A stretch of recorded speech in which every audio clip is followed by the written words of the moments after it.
want the act, not the ghost.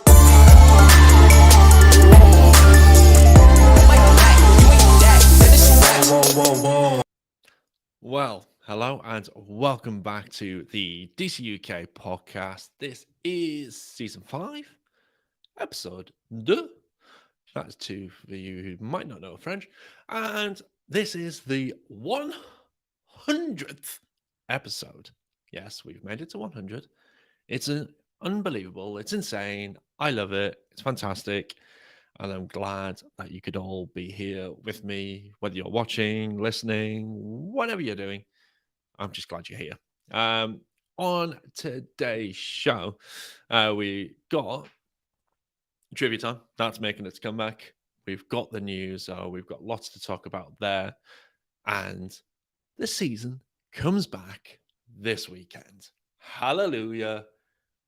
We're playing actual soccer ball again. Oh, yes. Fantastic. Love it. So we've got Toronto. I've actually also got clips from the press conference. So we'll be hearing from Wayne Rooney as well, which is great. And we've also got some competition. You know, it's the 100th episode, and it wouldn't be the 100th episode without a giveaway. So stay tuned on what you can win later on in the show. If you've got questions or anything like that, feel free to drop them into the chat. We'll answer them as we go along the episode. And I would like to know what your score predictions are as well for this weekend. So, but yeah, listen to the press conference, listen to what Wayne has got to say, listen into what the head-to-head is, how Toronto have been, and things like that. Make up your mind at that point. So, like last season, we did some trivia at the start of the show. We'd ask the question, and we'd see if you could guess the answer. But, you know, look at this. Comments already. So thank you, Gooner Boy and Michael as well. I'm just going to bring those up. But before we do the first bit of the show, so Gooner Boy is just saying here, those mid-season additions of Ravel, Rodriguez, and Barry are looking like an absolute disaster. Our recruitment continues to look woeful. Well, a couple of things. I mean, Ravel and Miguel Barry, yes, they look like they were a teeny weeny little bit of a mistake. I will grant you that. But the Rodriguez one, I liked him. I've got some thoughts on him because that is one of the talking points in the news section. But it's really unfortunate. You can't really predict a torn ACL. Well, to be fair, with DC United, you can always predict a torn ACL. ACL is going to happen every season. Well, it feels like it happens every season right now. We've had quite a few recently, but you can't really predict that. And I'm going to politely disagree with that bit about Rodriguez, but the Ravel and Barry, 100%. Miguel Berry. I agree with that one. And thank you, Michael, for congratulations on 100. That's incredible. I will be honest with you. I didn't actually think I would ever make it to 100 when I started doing this. Didn't think I'd even actually make it through a full season. So, you know, when I first started doing the podcast, I was quite shy, quite quiet, wasn't really expecting people to listen. But, you know, it's thanks to people like you who do tune in every week. That keeps me going with it. So, and you're right, Gooner Boy. Do drop a like. As you can see through the ticker bar that's going across the top there. Do subscribe if you haven't subscribed. We've been recently getting a heck of a lot of new subscribers, which is great. So if you're watching on YouTube, please subscribe. We're currently at 143 before this episode went out. If we can get to 150 by the start of the next episode, I will be loving it. It will be fantastic. So let's do that. And if you're if you listen to Spotify, please follow on there so you'll keep up to date with all the latest podcast episodes that drop out. And same with Apple Podcast. Well, wherever you listen to it. And you're right. Only guarantee is a season-ending injury. The injury, yeah. Yeah, I mean, what was it? Felipe had a really bad injury. Obviously, Martin Rodriguez, Areola. Hamid feels like he had injuries left, right, and center all the time. So, yeah, you can guarantee a major injury with DC United anyway. And that was the Rodriguez one, was a bit of a training one. So, hey ho. Right. So, trivia time.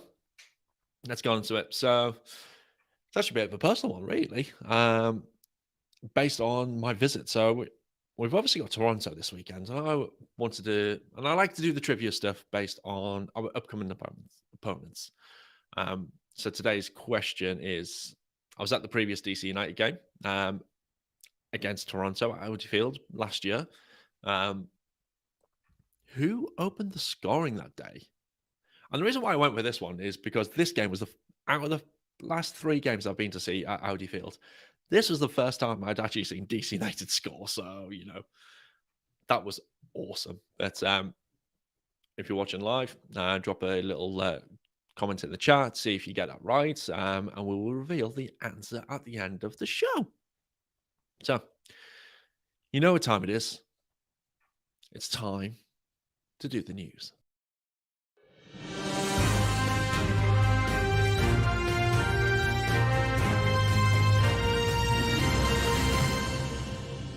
I'm so glad you didn't see me dancing around in the background. What's that? I don't know how I danced around to that news. I think I was doing something like this. But there you go. Anyway, so things that we need to talk about. Obviously, firstly, it was announced just after we finished the episode, or as we were finishing the episode last week. And that was the Cherry Blossom jersey that got announced. It's official. I've got mixed feelings so far about the Cherry Blossom. I do like the design. I do feel it's a bit pixelated, which is a little bit strange for me. Again, I don't mind. It's one of these ones I think will be Marmite. You'll either love it or you hate it. I don't know why I just said that because, I just said I kind of like it. So I'm not either loving it or hating it. I'm in the middle. But yeah, I do like it. I think it's a nice shirt. I like the pink and the black on it. I just think they could have gone a little bit more with the pink, I think. It's a little bit understated, but the marble jersey that we had last year and the year before was understated. I liked that. And when I got it through the post, when I got it sent, I liked it a little bit more, and it grew on me as time went by. I think this is what will happen with the Cherry Blossom shirt. Now that I'm seeing more and more pictures of it, and one of the members of the DCUK, he'd recently put in our group chat a little picture of it, that they've bought it. And to be fair, it looks actually quite nice in that photo that he sent. So, yeah. And it's the proper, authentic one. And it looks rather nice. So, at some point, I will get it. I'm not saying I will get it right away because my next little gripe on it is the price. The price has gone up. It was expensive before. When you compare it to prices of jerseys over here in the UK, even for Premier League clubs, it's kind of a little bit of an annoyance with the price of MLS shirts. So I priced this up.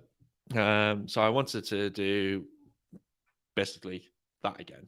So DCUK, number 19, on an authentic jersey. And I know I roughly paid around $200, which is a lot of money. I thought, if it's around that, I mean, it's still a lot of money, but at least it'll be consistent. No. Would you like to take a guess at how much it would cost me to get the shirt, to get it printed like that, imported with all the customs and taxes that we have to pay because, importation. Thank you, Brexit.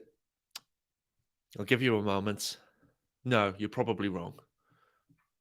$270 this time.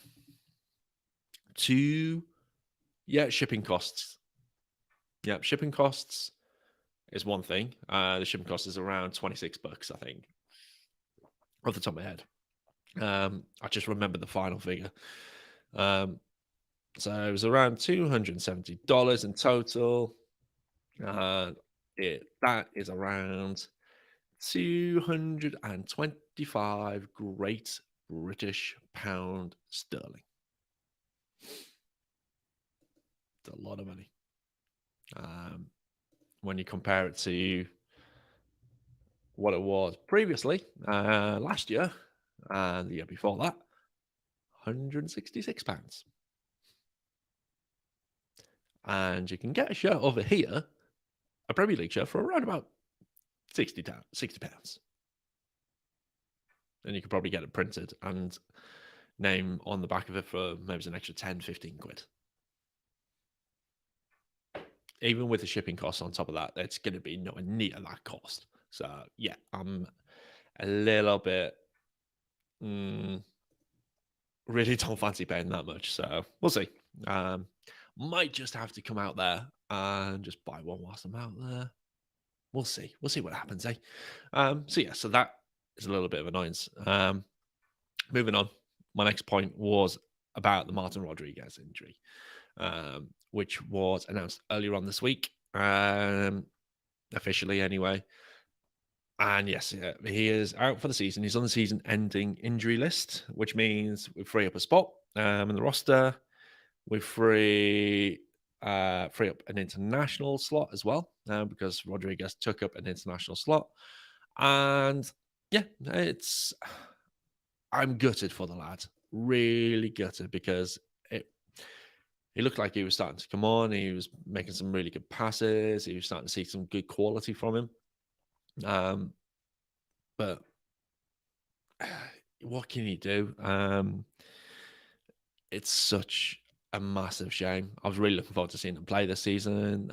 Again, he was a guy who's been able to get a full preseason in with Wayne, and I was excited to see what we could do with him. But it is what it is. We've got to move on.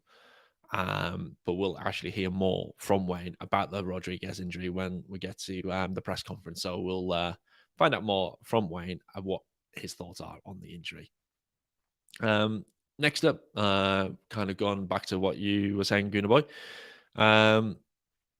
is the Miguel Berry transfer. He's been traded to Atlanta United. They're really replacing Joseph Martinez with Berry. I mean, they've probably got somebody else in. I didn't really take too much notice of who they've got right now, but Miguel Berry for 150,000 GAM initially, with a potential of a further 100,000 GAM. Again, I didn't really actually look into the specifics around that potential and what needs to be done to get that. But you know what? He didn't score for us. He's a striker. No big loss. Again, I really don't like saying things like that, but when you look at what happens on the pitch, yeah, you need to score goals if you're a striker, and he just didn't do that. So, yeah, needs to move on. Nice little question there. Again, thank you, Goonerboy, for keeping up with the chat. It's really good to see. Anybody else, if you've got any questions or any comments, please do put them in there. But he's just asking, with Berry and Rodriguez not being in the picture this season, do you think we're going for a versatile player that can play across the front three, similar in the mold of Taxi? That's a really good question, actually. I think we would be wise to do that. I think there's been a couple of comments around who we would get in. One of them was Titi Rodriguez, bring him back, replace one Rodriguez with another one. Why not? Titi did really well with us. He was obviously on loan. We were hoping we were going to bring him in permanently, but I wouldn't be too disappointed if we brought Titi back. I think that would be a good shout. Yeah, I think you're right. We would probably look at a versatile player on loan, because Rodriguez is out just for the season. We just need a temporary cover. I think in the short term, we'll use the youth to cover Rodriguez. I know we've still got a couple of weeks, still got a little bit of time left in this window to pick someone up. I think we'll definitely replace him, but it'd be interesting to see whether we replace him with a domestic transfer or whether we do go abroad and bring someone in on loan. That will be interesting to see. So, yeah, I would like to see someone versatile, someone who can cover a couple of positions, Ravel gone as well. Well, not Ravel gone, but he's not in the fold. So that was something that came out today. That Ravel's not in the club plans. So that's an interesting one. That again frees up another international slot. Frees up.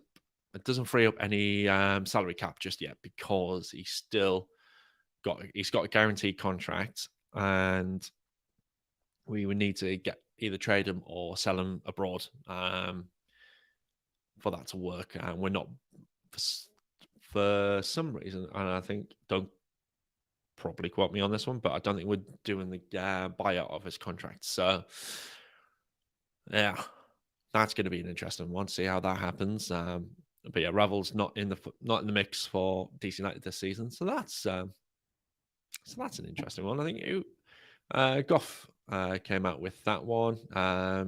Goff just saying on Twitter, Ravel Morrison update, per club sources, he's not in DC United plans, won't be on MLS roster this season, ineligible to play, remains on payroll with guaranteed deal. He can continue to train, but what's next? Trade, transfer, or mutual termination of contract? Who knows? We have 2 international slots available. The MLS transfer window closes April 24th and then reopens back on July 5th. So, yeah, so we still got over a month to replace players with. And, yeah, it'll be interesting to see what we do on that front. Last thing, and I know this came up in the questions when I share on Instagram, ask for questions, I'll do the same on Twitter, wherever, really. I'm just going to bring this one up from 7 Victor G, who, I love you, guy. Love you, mate. Great to see you. Always sending the questions. I love it. Thoughts on Moses Nyman coming back to MLS? Now, if you don't know, because actually for me, this came in under the radar. I actually hadn't even spotted it. Moses Nyman has returned, and he is gone on loan to Real Salt Lake, who the owners of RSL also own SK Beveren, who Moses is on loan from. Sorry, just needed a drink. I kind of knew this was going to happen with Moses. I was expecting it. Hasn't really made an impact over in Belgium. So yeah, it's a bit weird. I thought there was a lot of potential with him, but it just seems like he's petered out a little bit. I mean, you look towards the time under Hernan and under Chad and then Wayne, Chad especially. He didn't really get a lot of game time. When he did, and he was usually against FC Cincinnati, he then got himself sent off, which meant he was out of the picture for a little bit. And I don't know what was happening in the background, but it just felt like something just wasn't right. Yeah, it's a bit of an interesting one. I hope he does well, just not against us. It would be great to see someone from the DC United Academy come through and actually do and be successful. We all want that for players who come through our academy, to show that we do produce some really good players and that this is a club that you should be going to if you want to grow. Saying that, the potential return for Moses at Audi Field is June 17th. So if you want to see how he does, pencil that in, get yourself a ticket, head down to Audi Field and say hello to Moses. There you go. Otherwise, that's about it for news for this week. So not much has happened. It's just been a week since the last episode. Before that, I know we've had a little bit of time since the end of last season and the first episode, so we had a little bit more to talk about last week. But what we're going to do, we're just going to end the news, and then we're going to go on to the match preview, and we're going to be hearing from Wayne Rooney. So stick with us.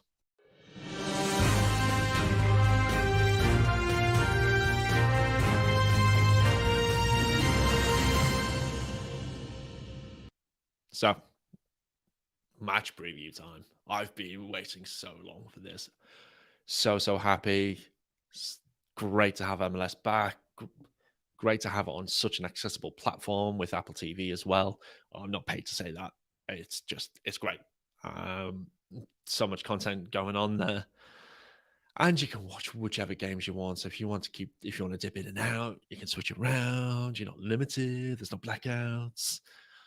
Oh, this has been waiting for so long for something like this to happen. And I'm just so glad this is here. So Toronto this weekend, a little bit of a head-to-head. Let's take a look at the records. But before we do, just to go through, happening this Saturday, 7:30 p.m. kickoff Eastern time. Now, it'll be interesting to see if it actually kicks off at 7:30 or whether it'll kick off at 7:38. That's going to be... I really hope that it actually kicks off at the time it's advertised. But we'll see. But yeah, so it's 7:30 p.m. Eastern time, 12:30 a.m. UK time. And for listeners and everyone else, if you're in Central European time, which I know a few of you are, that will be a 1:30 kickoff. Central time in the US, that will be 6:30 p.m. and so on and so forth, wherever you are in the world. But those are the common guys. So head-to-head wise, we've played 40 matches between the two teams.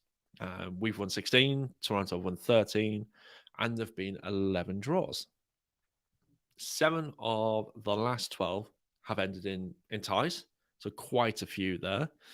But we are unbeaten against Toronto in the previous 6 home fixtures. So, like the trivia time question where we had a goal, we might have had a couple.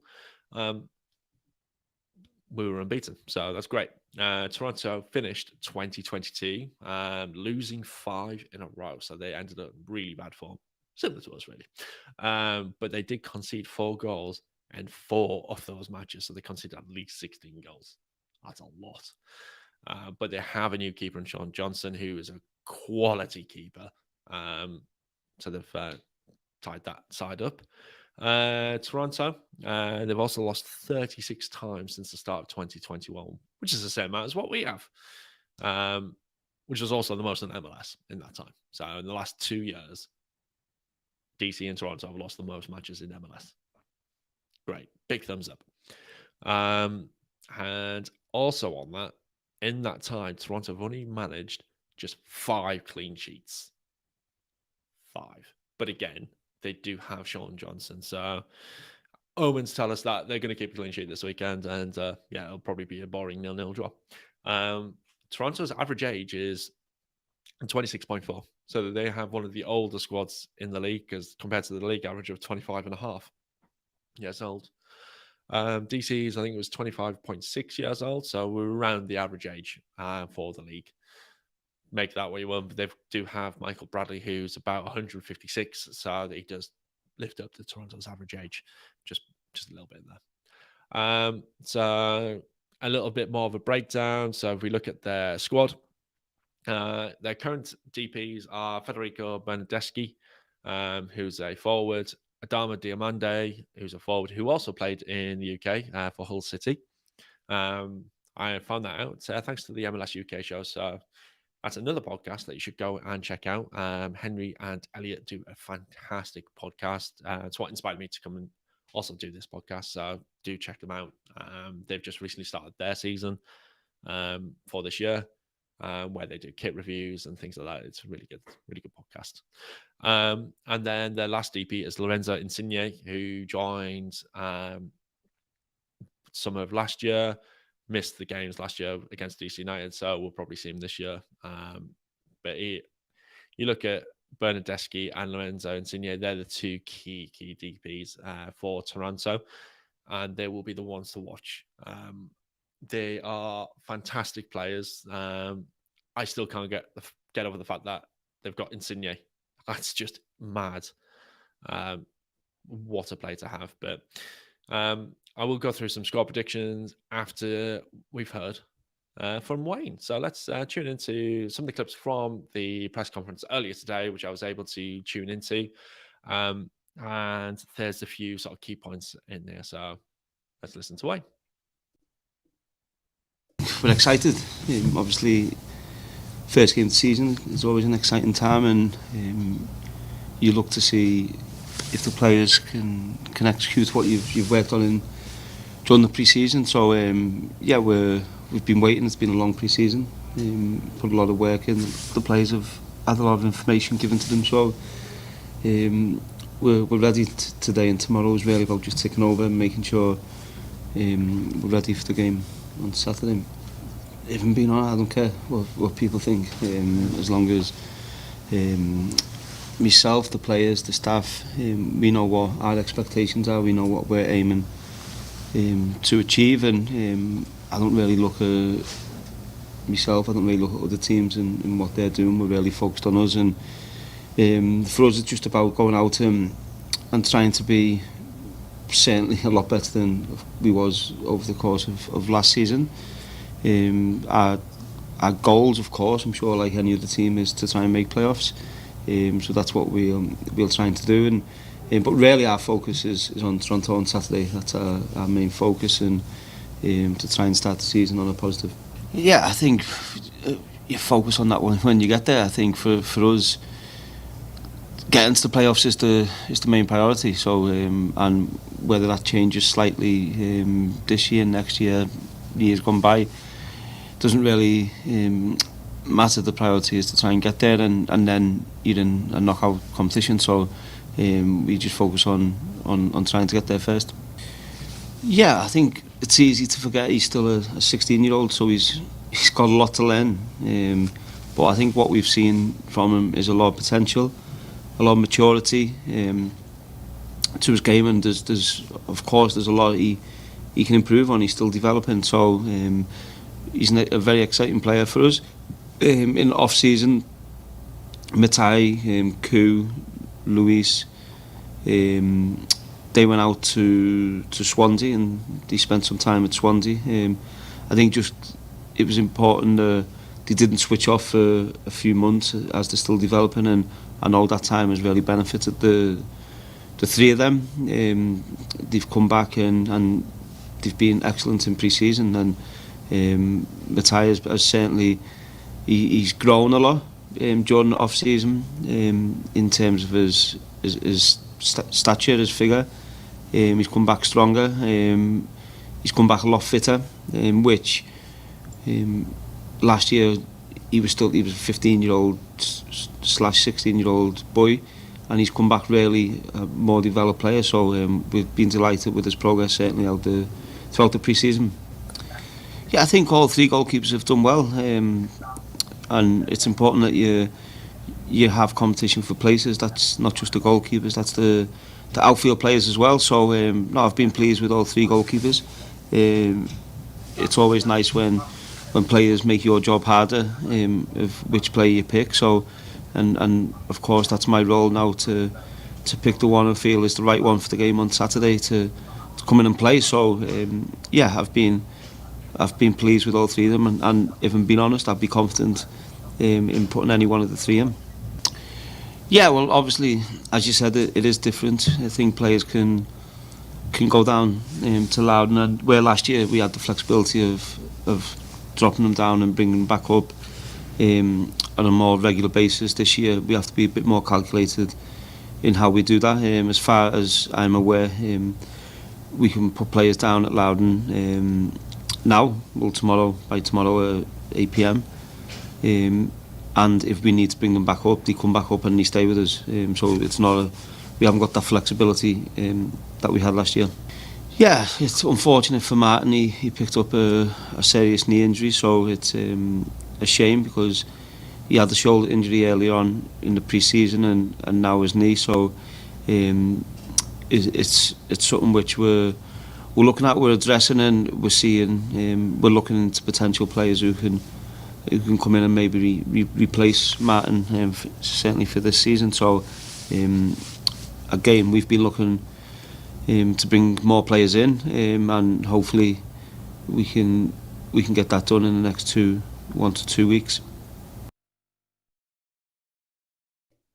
So some good comments from Wayne there in terms of the Martin Rodriguez injury and what we're going to do there. The fact that we're really he's really excited for the game this weekend and getting back underway. The fact that he just doesn't care what people think about DC United and concentrate on us and us alone and just getting to the playoffs. So, and the best way we can do that is starting off with a really good victory this weekend against Toronto. Now, again, looking at previous history between the two sides, looking at Toronto squads, the fact that it's a little bit aging, but they've got some really, really good players in Bernadeschi and Insigne, and obviously Diomande. A little bit leaky in the back. That's where they've got a lot of age, and we've got a little bit of youth up top with likes of Ted, Jackson Hopkins, Fletcher, the pace of Taxi, and the strength and the target man of Christine Benteke. We could do some damage to Toronto this weekend. So it's going to be interesting. Difficult to really give a true, proper prediction, but I think there will be goals. I think there'll be quite a few goals in this one. I'm usually quite optimistic about these. So what I'm going to do is I'm going to go for... I'm going to check Discord because there is a Discord channel where we've got score predictions. So I think I went with a 3-1 victory for DC United this weekend. I will confirm that in just 2 seconds. Predictions, and I went with 3-2, which is actually what I had in my head going into this 3-2. So I'm going to go 3-2 for this one. Let's see if I'm right. I'd like to know what you guys are thinking. I will put a poll up on Twitter as well in terms of what you think the score will be this weekend. So if you're not following on Twitter, come and join me at DC United Kingdom. It'll be really good to see you all there. But speaking of which, new stuff for this. So score prediction 3-2. Let's get a victory underway. 3 points. Let's start how we mean to go on and get some wins, make the playoffs, see where we go from there. But I'm really happy that Wayne is looking at the playoffs. And it was interesting to hear that he just wasn't really bothered about what the playoff format is. He just wants to get there first and then think about that later. I would like to ask him that 6 months down the line and to go, so what do you think of the MLS format if we're in the mix for it? So it would be interesting to see what his thoughts are later down the year. So yeah, 3-2. Be interested to hear what you think. Do let me know, whether it's on any socials or in the chat, whichever you want to, really. Speaking of the game this weekend, one of the things I wanted to do this season was some watch-alongs, so where you can tune in with me. We'll watch the game together. It would be virtually. It would be broadcast live on YouTube. I'll just have the game on, and I'll just be reacting and going a bit mad because I'm in, obviously, the DCUK. You should see the jerseys on the wall there. I've actually forgot to mention, I've got some curtains up now. Keep me warm, keep out the lights outside, just a bit more privacy, Even though I had frosted windows, which was very private, and I couldn't actually see outside, nobody could see in. Give it a bit more, and helps with the lighting as well, actually. But yeah, I was going to do some watch-alongs. Unfortunately, I'm out and I'm away this weekend. Family commitments, so there will be no watch-along this weekend, but I will be doing those throughout the year. So keep an eye out for that. But also for this year, and because it's the 100th episode, we're going to do some competitions. And for the first one, if you're not seen on socials or if you're not part of DCUK and you haven't had the email drop in your inbox yet, what we're going to do, we're going to give away one of these. We're going to give away a DCUK Cat in the Hat shirt. It's worth £40. It's free to enter. And if you don't win, we're going to give you some discount anyway. So head over to the socials. Recently put links up on how to enter, but I will reshare. I will also put a link into the competition in the description after I've done the episode, because I didn't want to put it in there now because I didn't want to give it away before the start of the episode. So yes, you can win a DCUK Cat in the Hat jersey. And if you're watching on YouTube, I'm just going to bring it over so you can have a little bit of a closer look at it. I know that was incredibly exciting for you, just to hear absolute silence whilst I walked a couple of steps over to get the shirt. But yeah, if you're not watching, if you're listening to this, this really means absolute nothing. Just go to dcunitedkingdom.com/DCUK store to actually see what the shirt looks like. But there you go. So we've got the nice little stripes going down. We've got the red color, the sleeves. To me, I'm really pleased with that. It looked great. It's a lovely fit. Go in there, enter the competition, see if you can win one. And if you don't win, you'll get some discount. So you keep an eye out for your emails with that. But that's all. That you won't get marketing and stuff like that. Just a discount email. So yeah. But that discount will work across any of the products. So yeah, you'll get, I think it's going to be 10% off. And that's just for entering. Like I said, you don't have to use it if you don't want to. There's no pressure. But any purchases really goes towards helping the show out and making it as great as it is, even if I do so myself. So, cool. What else have we got to go through? Well, we're coming up to the end of the show. We've gone through pretty much everything. It's a nice short episode this week. Not much in the terms of news. We've gone through the preview. We've got the score prediction, which is 3-2. We've done the press conference. I think it's been a pretty good episode. So, trivia time. And I know Goody Boy give his guess as to the answer. So the question was, obviously, I was at the previous DC United versus Toronto game last year at Audi Field. Great atmosphere. Did the first live stream in person with people there. We had Devin McTavish on the episode. Daniel and Tom were there. It was just an absolute insane day. I got quite drunk at the end of it. It was fantastic. Loved it. Screaming Eagles, thank you for putting me up on that one. Really good, like I said, really good atmosphere. Met Dave Johnson. That was fantastic. It's such a shame I'm not going to really be hearing him this season. But yeah, what a day. I want to do it again. So whatever we can do to get me out there, let's do it. I would love to do another episode at DC United. I met Sean Howe, the director of scouting. I actually met Rory Maeda, who was the first guest from the club on the show. Yeah, absolutely fantastic.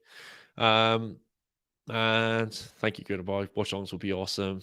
Yeah, so at least I know you will be tuning in if I do those. So yeah, I'll get those. Also, I want to do some other things as well, but like FM Football Manager streams if I can.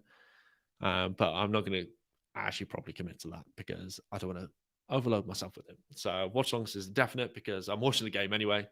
It's going to happen. So yeah. Like I said, competition, get yourself on that one. But yeah, the previous DCU game, Toronto at Audi Field, who opened the score on that day? And the correct answer was Edison Flores. So well done, Goody Boy. You got it right. That wraps it up. That's the end of the show. Short and sweet. That's how we like it. Keep an eye out for next week's episode. Same time next week, Thursday, 10 p.m. UK time, 5 p.m. Eastern time. And we'll wrap it up there. So until next time, Vamos United.